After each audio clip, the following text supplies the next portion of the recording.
이번엔 이제 잭슨빌 제기어스와 미네소타 바이킹스의 경기에 대해서 살펴보도록 하겠습니다. 일단 연장 승부까지 갔던 경기였는데 이 경기에서 이제 27대 24로 바이킹스가 승리를 가져갔습니다. 이날 이제 가장 먼저 좀 눈길이 갔던 것은 중계진이었어요. 이제 베스모온즈랑 제이 필리 조합이었는데 이 경기 보신 분들은 아마도 이 여자 캐스터가 나와서 NFL 중계를 하는 것에 굉장히 좀 생소함을 느끼실 수 있었겠다, 그런 생각을 해봤습니다. 저는 직접 들은 거는 처음이었기 때문에 이게 역대 최초인지 뭐 이런 것들에 대해서 좀 찾아보고 이제 이진만 위원의 도움도 이제 받아서 자료를 좀 가지고 왔는데 네.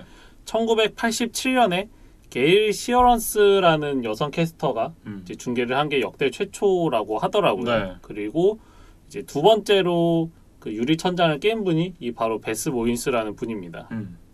이제 뭐 94년부터 이제 주로 칼리지 쪽에서 중계를 해오신 잔뼈가 굉장히 굵은 분이라고 하고요.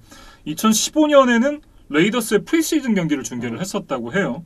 그리고 이제 2017년에 개막 주간 먼데이 나잇 풋볼을 이분이 이제 콜을 했었는데, 그러면서 이제 처음으로 NFL 전국 중계 경기를 중계를 했던 여자 캐스터가 됐다고 합니다.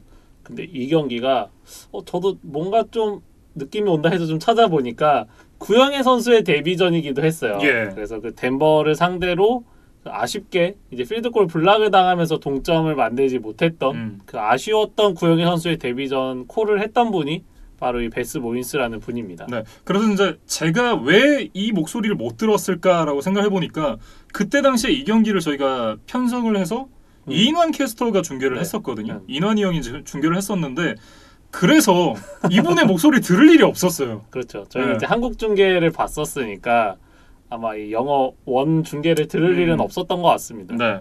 뭐 어쨌든 여자 스포츠 캐스터가 중계를 한다는 게 저는 굉장히 좀 멋있다라는 생각이 들었는데, 현재 이제 저희 채널에서도 김선신 선배님 같은 경우에 리틀 야구 중계를 간간히 나가고 계시고, 그리고 이제 SBS 스포츠에서도 장유래 선배님께서 그 골프라든지 당구라든지 이런 종목을 중계를 하고 계시는데, 그 여자 아나운서들의 어떤 활동 영역을 이분들이 점점 확장을 해주고 계신 거잖아요.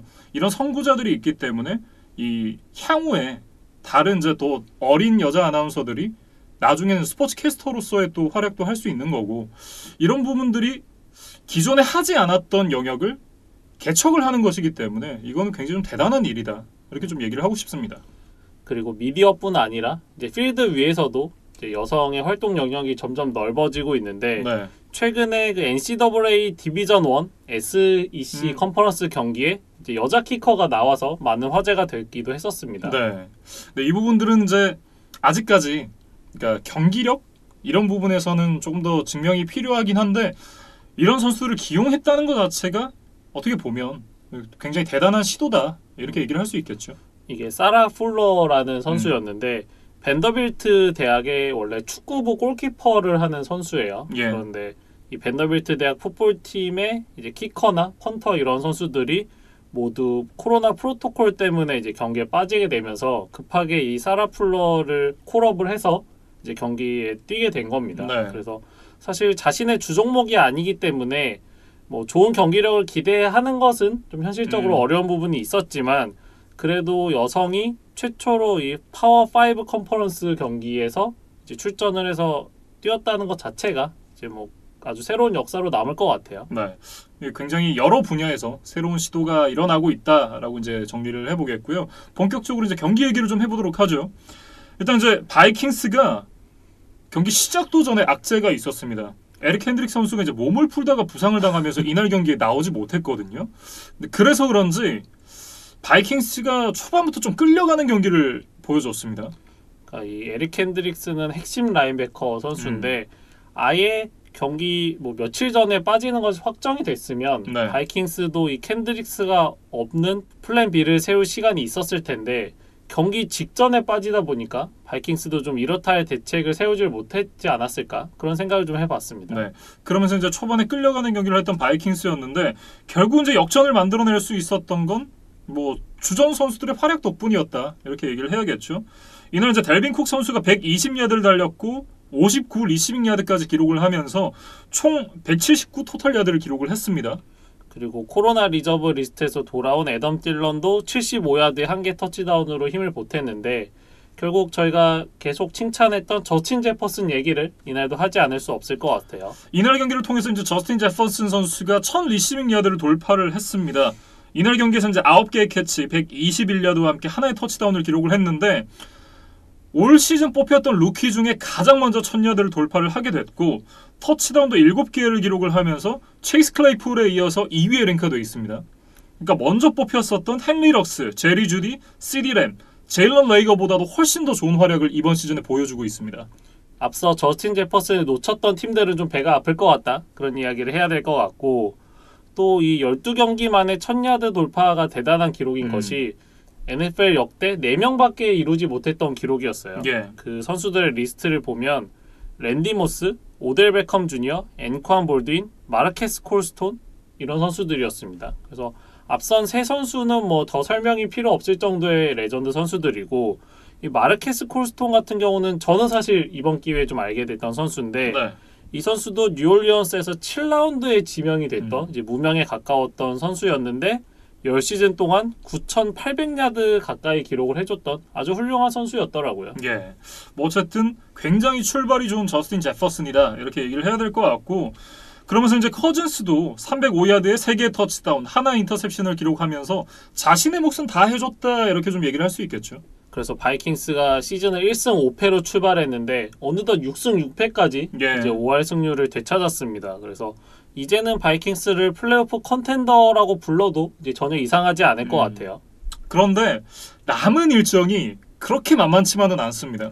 특히 템파베이 원정, 뉴올리언스 원정 경기가 남아있기 때문에 부담스러운 것은 사실이에요. 예. 그런데 일단 바이킹스가 상승세를 타고 있기 때문에 이제 그 기세를 믿고 이제 플레이오프를 향해서 좀 나아갔으면 좋겠습니다. 네. 이렇게 이제 바이킹스 얘기는 좀 정리를 해보도록 하겠고요. 제규어스 얘기로 넘어가서 일단은 제규어스의 원래 주전 쿼터백이었던 가드너 민슈 선수가 부상해서 복귀를 했습니다. 그런데 이날도 선발로는 마이크 글래넌 선수가 나왔어요. 그래서 현지 뉴스를 살펴보니까 가드너 민슈가 지난주 클리블랜드와의 경기를 앞두고 덕마론 감독을 찾아갔었다고 해요. 그러면서 자신은 이제 부상에서 완전히 회복을 했으니 나에게 주전 쿼터백기를 달라 이렇게 이제 얘기를 했는데 네. 마론 감독의 선택은 민슈가 아니라 이제 마이크 글래넌이었습니다. 그래서 덕마론 감독은 민슈가 의학적으로는 완전히 회복한 것은 맞지만 훈련에서 경기에 뛸 수 있는 몸 상태라는 것을 스스로 증명을 해야 되는 부분은 아직 남아있다. 이런 이유로 이제 글래넌을 기용을 했어요. 네. 그러니까 사실 이제 지난 경기에서도 안정적인 모습을 보여줬었던 글래넌이었고 이 경기에서도 어쨌든 글래넌 선수가 미네소타 바이킹스를 상대로 연장까지 승부를 끌고 갔기 때문에 이 부분은 칭찬을 하지 않을 수는 없을 것 같습니다. 그렇지만은 연장전에서도 결정적인 인터셉션이 있었고 네. 그거를 포함해서 3개의 턴오버가 있었기 때문에 또 마냥 이 선수를 주전으로 고정해야 된다 이렇게 얘기하기는 또 좀 부족한 활약이었어요. 그렇죠. 그러니까 굉장히 좀 고민이 많아질 것 같은데 사실 저는 가드너 민슈 선수가 선발로 나오는 걸 좀 보고 싶긴 하거든요. 그래서 일단 다음 주에는 어떤 선수가 주전으로 나올지 좀 지켜봐야 될 것 같고 네.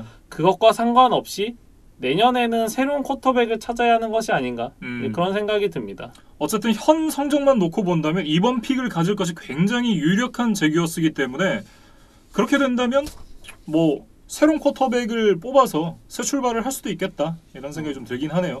뭐 어쨌든 어떤 플랜을 갖고 갈 것인지는 좀 시간을 두고 지켜봐야 될 것 같습니다.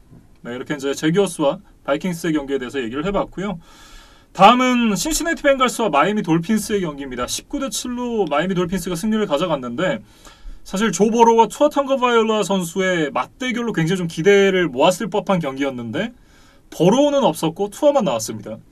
조 버로우는 1주차부터 주전으로 뛸 것이 사실상 확정이었기 때문에 네. 버로우가 쭉 주전 자리를 유지를 하고 이제 투아가 어떤 레드셔츠 기간을 거쳐서 이 13주차쯤에는 주전으로 나설 수 있지 않겠느냐. 네. 그러면 이제 두 선수가 커리어 첫 맞대결을 할 수 있지 않겠느냐. 이런 예상이 있었는데 의외로 투아는 나왔지만 조보로가 이제 부상을 당하면서 나오질 못했습니다. 네.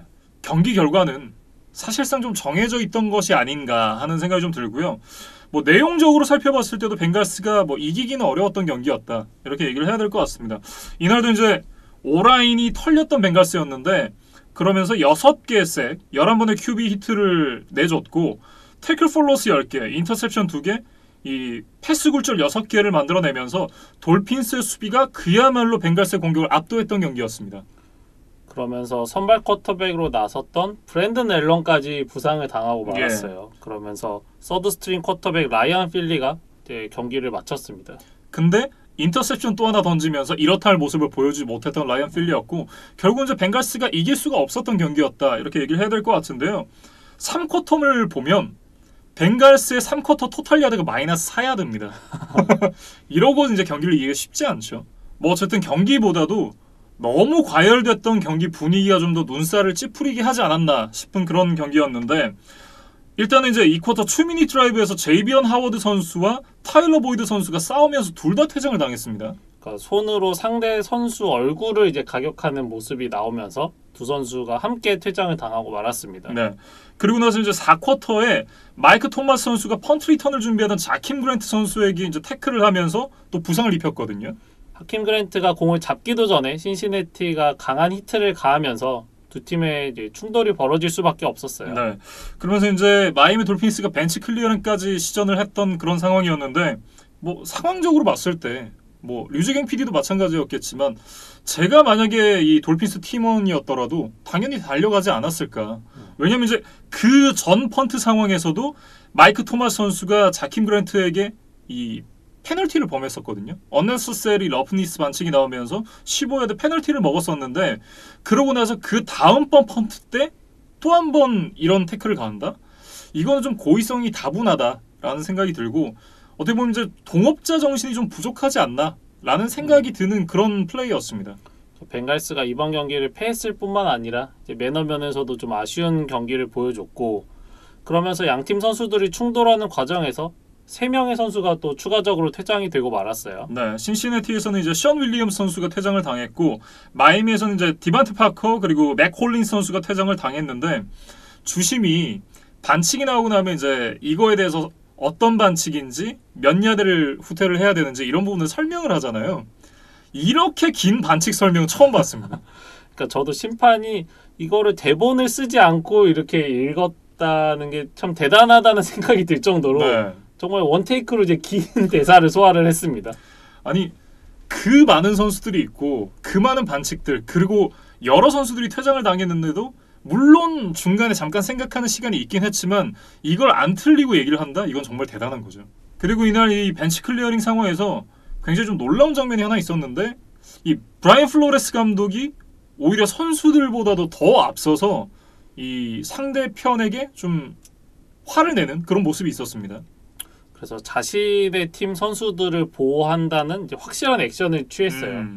이것이 브라이언 플로레스 감독의 리더십인 것 같고 네. 경기 후 인터뷰에서 투아를 비롯한 돌핀스 선수들도 이 브라이언 플로레스에게 리스펙을 보냈습니다. 그래서 이 벤치 클리어링 사태의 위너는 브라이언 플로레스가 아닌가 뭐 그렇게 좀 생각을 해봤어요. 예, 사실 뭐 팀에 여러 리더들이 있습니다만 리더 중에 리더인 감독이 이런 모습을 보여준다? 그럼 선수들이 감독을 안 따를 리 없죠. 그래서 사실 투아와 피츠패트릭을 좀 오가는 과정에서 저희가 플로레스 감독에 대한 비판을 한 바 있었는데 적어도 이 벤치 클리어링 상황만큼은 아주 현명하게 대처를 한 것 같습니다. 네. 그러면서 이제 멋진 모습을 보여줬고 이날 경기에서 이제 투아 텅거바일러 선수가 다시 선발로 복귀를 했습니다. 그러면서 이제 296야드의 하나의 터치다운. 스탯만 놓고 보면 제 몫을 해줬다라는 생각이 들기는 하는데 하지만 내적으로 봤을 때는 분명 아쉬움도 있었습니다. 그러니까 4번의 레드존 트립에서 1개의 터치다운밖에 연결을 하질 못했고 또 서드다운 상황에서는 10번 중에 1번밖에 컨버전을 해내질 못했거든요. 예. 그러면서 드라이브를 연장하거나 득점을 만드는 데는 좀 어려움을 겪었던 투아의 모습이었습니다. 그런데 이제 상대적으로 보면 전반전보다는 후반전에 훨씬 나아진 모습을 보였거든요. 네. 네, 이 비결에 대해서 현지 기사를 살펴보니까 투아가 좋아하는 공격 방식대로 이제 공격을 많이 할 수 있게 돌핀스가 작전을 세워준 것이 좀 주요했다는 의견들이 있더라고요. 예. 그래서 투아는 러닝백을 그 백필드에 두지 않는 MT 포메이션에서 그 다음에 빠르게 공격을 진행하는 노허들 업템포 오펜스를 선호한다고 하는데 후반에 그 비중을 높였다고 합니다. 예. 뭐 그랬던 부분이 후반에 투아의 경기력이 나아지는데 일조를 했다 이렇게 봐야 될 것 같은데 앞으로 이제 더 성장을 보여줘야 되는 투아 텅거바일러다 이렇게 좀 정리를 해보겠고요. 저는 이제 기억에 가장 많이 남는 장면이 이 마이크 게스키의 원핸드 캐치인 것 같습니다. 굉장히 좀 인상 깊은 플레이였는데 이날 좀 이름이 특이한 선수들이 좋은 플레이를 많이 보여줬어요. 그리고 5주 만에 복귀했던 주전 러닝백 마일스 게스킨도 이제 141 스크리미지 야드를 해주면서 아주 좋은 모습을 보여줬습니다. 네. 그러면서 이제 어쨌든 돌핀스 같은 경우에는 시즌 8승째를 기록을 하게 됐는데 이제 빌스와 한 경기 차입니다. 이게 뭐 바짝 선두를 쫓고 있는 상황인데 남은 일정이 그렇게 좀 만만치 않아요. 지금 남은 경기를 살펴보면 칩스, 패트리어츠, 레이더스, 빌스 그러니까 모두 플레이오프를 향해서 이제 뛰고 있는 팀들이고 칩스와 빌스는 객관적인 전력에서 돌핀스보다 좀 앞서 보여요. 예. 그리고 패트리어츠와 레이더스는 뭐 마이애미가 조금 앞선다고 볼 수도 있지만 그렇게 승리를 장담할 수 있는 팀들까지는 아니거든요. 예. 그래서 좀 돌핀스가 8승까지는 잘 왔는데 남은 경기는 좀 조심을 해야 된다. 그런 얘기를 좀 하고 싶습니다. 네. 아직은 이제 좀 플레이오프 진출이 안전하다라고만 얘기하기는 좀 어렵다라고 얘기를 해야 될 것 같고 뭐 벵거스 얘기는 사실 하나밖에 할 게 없죠. 조보로 선수가 한국 시간으로 지난주 목요일에 무릎 재건 수술을 이제 받았다고 해요. 예. 그래서 성공적으로 수술을 잘 마쳤다는 이제 소식이 있었고 일단 내년 시즌 개막전 복귀를 목표로 이제 재활에 매진을 할 예정이라고 합니다. 네. 말씀해 주셨던 대로 다음 시즌 개막전에 이 버로우 선수의 모습을 볼 수 있기를 기대를 하겠습니다. 이렇게 이제 벵갈스와 돌핀스의 경기까지 얘기를 해봤고요. 다음 살펴볼 경기는 디트로이트 라이언스와 시카고 베어스의 경기입니다. 이 경기는 이제 34대 30 라이언스가 승리를 가져갔는데 라이언스의 감독 경질 효과가 곧바로 나타났다. 좀 이렇게 봐야겠죠. 그래서 데럴 베블 감독 대행 체제로 치른 첫 경기였는데 아주 극적인 승리를 거뒀던 라이언스였습니다. 네. 그것도 이제 더 의미가 있는 것이 최근 맞대결에서 계속해서 패배를 하고 있었던 지구 라이벌 이 베어스에게 승리를 가져갔다는 점일 텐데요. 어쨌든 이제 첫 경기에서는 이 임시 감독으로서 합격점을 받을 만한 경기를 보여줬었던 데럴 베블 감독이었다. 이렇게 얘기를 하겠습니다. 그래서 베블 감독 대행이 선수단 미팅에서 좀 부담을 내려놓고 즐기는 풋볼을 하자고 이야기를 했다고 해요. 그러니까 아마 추측컨대 이제 전임 패트리시아 감독 하에서는 조금 빡센, 약간 좀 무거운 분위기 속에서 이제 팀 분위기가 형성되지 않았나 그런 생각이 드는데 네. 어쨌든 베블 감독이 책임을 맡으면서 이제 선수단 분위기가 좀 풀어지고 이것이 좋은 결과로 이어진 게 아닌가 싶습니다. 먼저 결정적인 장면을 좀 살펴볼까 싶은데요. 가장 결정적이었던 건 역시나 이 로미오 오쿠하라 선수의 스트립색이었습니다. 그러면서 라이언스가 공을 리커버리를 했고 베어스 7야드 지점에서 공격을 할 수 있었거든요. 네. 그러다 보니까 손쉽게 역전 터치다운을 할 수 있었고 이 소중한 점수를 잘 지켰던 라이언스였습니다. 그래서 라이언스 팬들이 기대하던 모습들이 좀 나온 것 같아요. 그러니까 끝까지 경기를 포기하지 않는 모습 그리고 리그 하위권이었던 수비진의 턴오버 유도 능력이 결정적인 순간에 나왔다는 점 이 두 가지는 아주 라이언스 팬들을 흡족하게 한 요소였을 것 같습니다. 그리고 또 하나 이제 팬들을 흡족하게 했을 법한 요소가 하나 있는데 스태포드 선수의 맹활약이었습니다. 이날 스태포드가 무려 402야드와 함께 3개의 터치다운을 꽂아 넣으면서 승리를 견인을 했는데 이 스태포드의 경기력이 달라진 부분이 무엇이냐 이런 부분에 대한 이제 분석이 있었습니다. 디 애슬레틱 기사에서 좀 봐가지고 들고 와봤는데 9주차에 바이킹스와의 경기를 펼쳤던 디트로이트 라이언스였잖아요. 그때 경기에서 스태포드의 패스 차트를 보면 15야드를 넘어가는 패스가 단 하나도 없었습니다. 그러니까 패트리어츠에 있을 때 빌 벨리책 감독 밑에서 배웠던 어떤 짧은 패스 그리고 러싱에 치중한 공격을 맷 패트리시아 감독이 좀 원했던 게 아닌가. 그러니까 볼을 컨트롤하고 이 시간을 컨트롤하는 어떤 그런 공격을 원했는데 그게 생각보다 잘 되지 않았고 데럴 베블 임시 감독이 사실상 이 롱패스를 봉인했었던 스태포드가 이 봉인을 해제를 할 수 있게끔 하면서 좋은 경기력을 만들어내지 않았느냐 뭐 이런 분석이 있더라고요.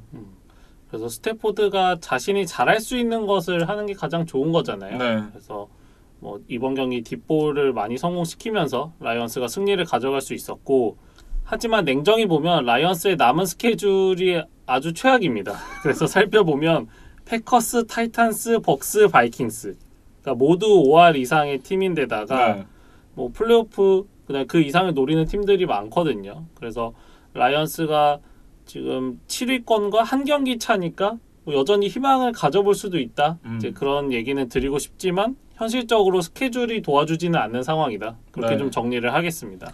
뭐 어쨌든 라이언스도 팀을 재건을 해야 되는 상황을 생각을 한다면 인상적인 경기력을 보여주고 경기에서는 지는 게 더 좋은 픽을 위한 이제 최선의 방향이겠죠.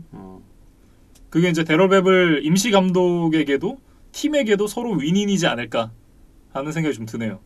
근데 저는 그에 대해서는 좀 반대인 게 데럴 베블 임시 감독 입장에서는 그러니까 새로운 감독이 오게 되면 자신의 자리를 유지하지 못할 가능성이 높잖아요. 그러니까 좋은 경기력을 강팀을 상대로 보여주면 자리가 유임될 가능성도 있지 않을까라는 생각이 좀 들긴 하거든요. 그래도 이 포드 일가의 풋볼 관심도를 생각해 보면 결국 승리라는 숫자가 필요하다. 저는 그런 생각을 좀 합니다. 네.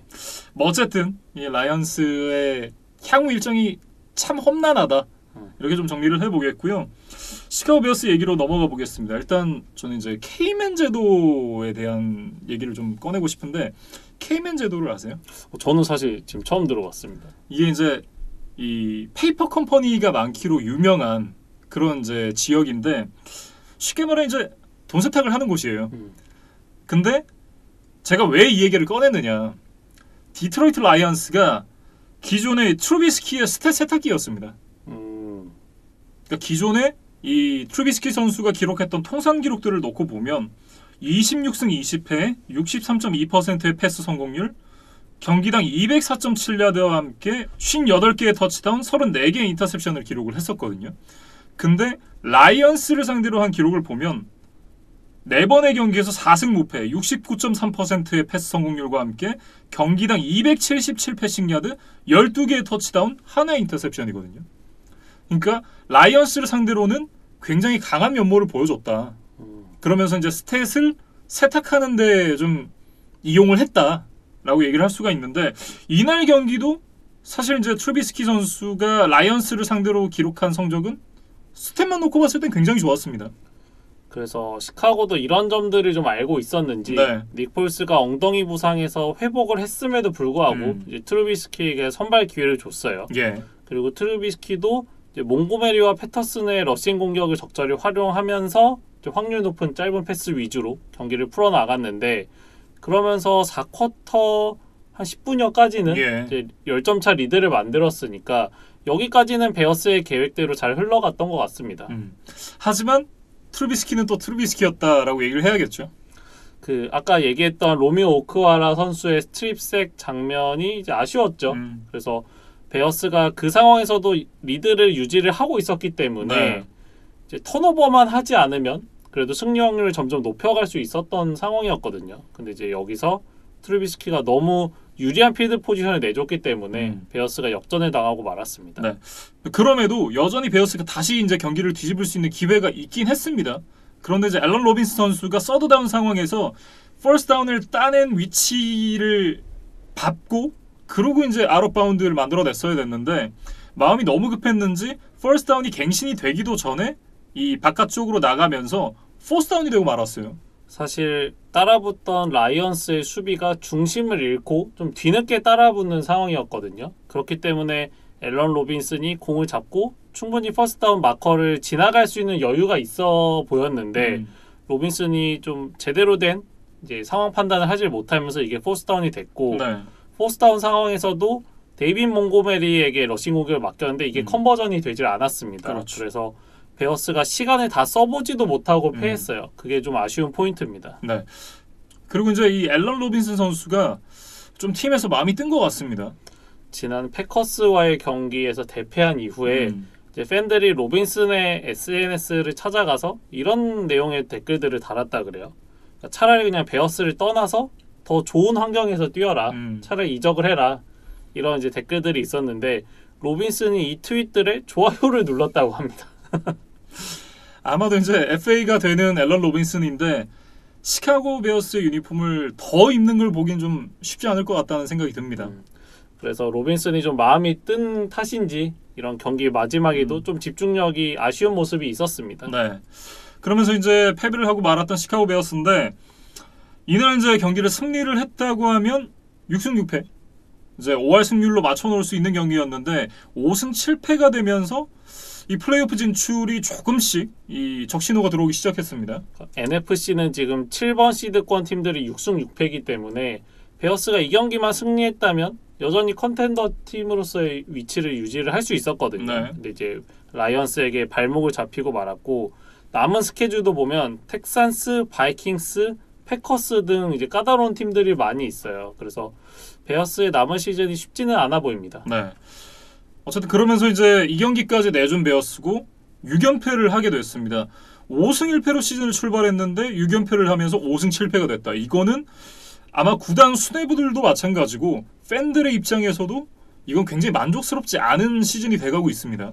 지구 라이벌 바이킹스와 좋은 비교가 되는 것 같아요. 예. 그러니까 바이킹스는 앞서도 얘기했듯이 1승 5패에서 6승 6패가 됐는데 베어스는 5승 1패에서 5승 7패가 됐다. 예. 두 팀의 좀 대조적인 시즌 중반 행보입니다.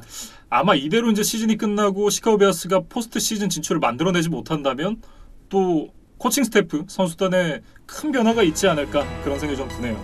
좀 시카고의 피냄새가 나지 않을까 싶네요. 이렇게 이제 디트로이트 라이언스와 시카고 베어스의 경기까지 살펴봤습니다.